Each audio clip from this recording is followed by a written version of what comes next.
Bonjour, bonjour, bonjour. Bienvenue dans cette nouvelle vidéo d'Info ou Intox. Aujourd'hui, nous allons parler des véganes. Ces drôles de personnes qui ne mangent que des légumes, des céréales ou encore des graines. Mais pourquoi font-ils ça? Eh bien, on va le voir dans la vidéo.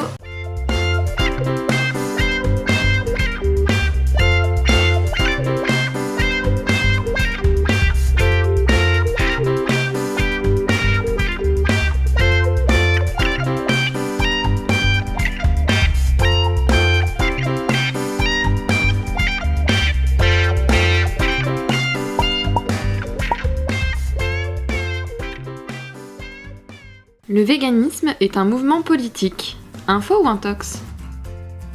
Faux. Intox. Elle triche. Info. Intox. Ah, c'est de l'info, c'est oui, ça peut quand même être politique, ouais, effectivement. Donc si c'est oui, c'est quoi alors? Info. Info.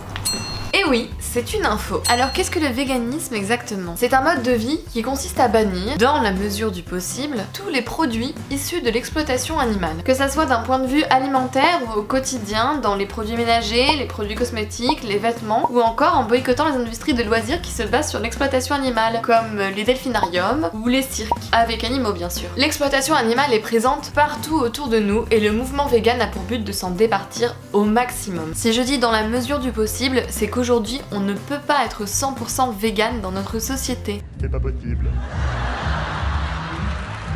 Par exemple, la plupart des médicaments sont testés sur les animaux ou même contiennent des produits animaux, mais un vegan n'a pas l'intention de se rendre malade ou pire de se laisser mourir pour défendre ses principes. Aussi surprenant que cela puisse paraître, beaucoup de véganes en font également un combat politique, puisque le véganisme est une forme de militantisme qui agit contre la façon de faire de l'ensemble de notre société. Les animaux ne pouvant exprimer leur consentement ou refus de cette exploitation, les véganes militants s'en font les porte-parole. Et c'est pour cette raison que vous pouvez avoir l'impression que les véganes veulent vous rallier à leur cause et peuvent parfois vous heurter à ce sujet. D'autant que c'est un sujet qui nous concerne directement puisque la fin de l'exploitation animale impacterait nos habitudes et un mode de vie que nous avons depuis notre naissance. Il y a quand même de quoi être déstabilisé, voire rapidement agacé.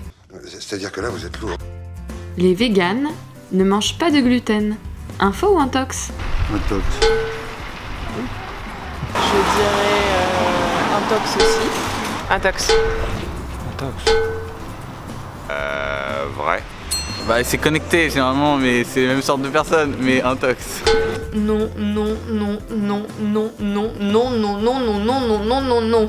Intox. Le véganisme n'est pas un régime alimentaire. Certes, l'alimentation est une partie importante du véganisme, mais c'est uniquement pour des raisons idéologiques. Ok, je pense qu'on va faire un point. Si vous mangez de tout, vous êtes omnivore. Si vous avez supprimé les chairs animales, viande ou poisson de tous vos repas, vous êtes végétarien. Si vous ne consommez plus aucun produit d'origine animale, y compris les produits laitiers, les œufs ou encore le miel, vous êtes végétalien. Et si en plus d'être végétalien, vous adoptez un mode de vie qui évite autant que possible l'exploitation animale, vous êtes vegan. Si vous ne mangez plus de gluten, c'est que vous êtes intolérant au gluten. Ça n'a aucun rapport avec l'exploitation animale et par conséquent le véganisme. Donc je pense qu'il est temps d'arrêter les associations vegan et sans gluten. Et si vous mangez régulièrement du poisson et du poulet mais que vous adorez aussi l'alimentation végétalienne, ça ne fait pas de vous un vegan pour autant. Être vegan n'a rien à voir avec la santé. Vous pouvez très bien être vegan et avoir une alimentation totalement déséquilibrée ou faire attention à manger sainement. Être vegan n'a rien à voir avec le goût. Vous pouvez très bien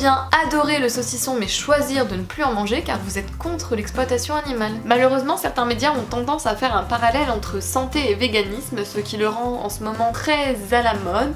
Tendance, chérie, tendance. Mais la lutte contre l'exploitation animale se fait sur du très long terme et pas juste le temps d'une photo sur Instagram. Bon, et si dans l'idéologie le véganisme n'a rien à voir avec la santé, est-ce que c'est pour autant dangereux pour la santé? Eh bien la réponse dans la question 3. Les véganes ont des carences en protéines. Info ou Intox? Info.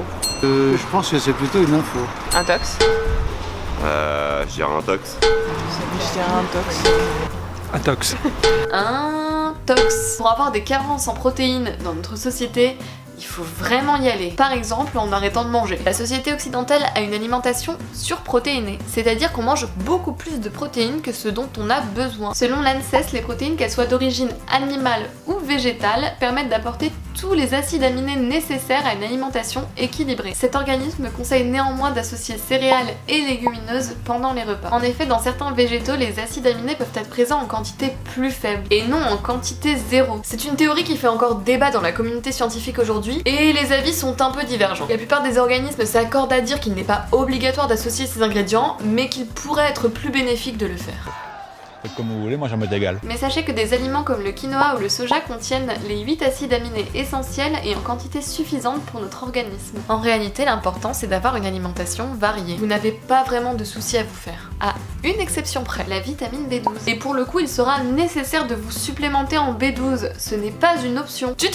Ne montez pas sur vos grands chevaux en criant vegan carencé, car en réalité, végétalien ou omnivore, nous sommes tous carencés en B12. La B12 est une vitamine qui est uniquement d'origine bactérienne. Dans la nature, un herbivore, grâce à son système digestif et son alimentation, pourra trouver, assimiler et reproduire suffisamment de B12. Mais figurez-vous que dans l'industrie actuelle, les vaches sont tout aussi carencées que n'importe quel vegan. Le bétail est donc supplémenté en B12. Donc les omnivores prennent bien des compléments en B12, mais de façon indirecte. Et n'ayant plus d'intermédiaires, les véganes, mais également les végétariens, car il y a trop peu de vitamine B12 dans les produits laitiers et les œufs, doivent impérativement se complémenter. La carence en B12 peut devenir très dangereuse si elle n'est pas prise en charge. Et souvent, elle est pernicieuse et s'installe sans prévenir. Donc vous ne plaisantez pas avec ça, ok? D'accord. J'ai encore tellement de choses à dire sur le sujet, mais on va s'arrêter là avant que je ne vous assomme. Mais si ça vous a plu, dites-le moi en commentaire, car je pensais faire d'autres vidéos sur le même sujet sous un format un peu différent. Et si vous ne l'avez pas déjà fait, pensez à vous abonner et mettre un pouce bleu. A plus!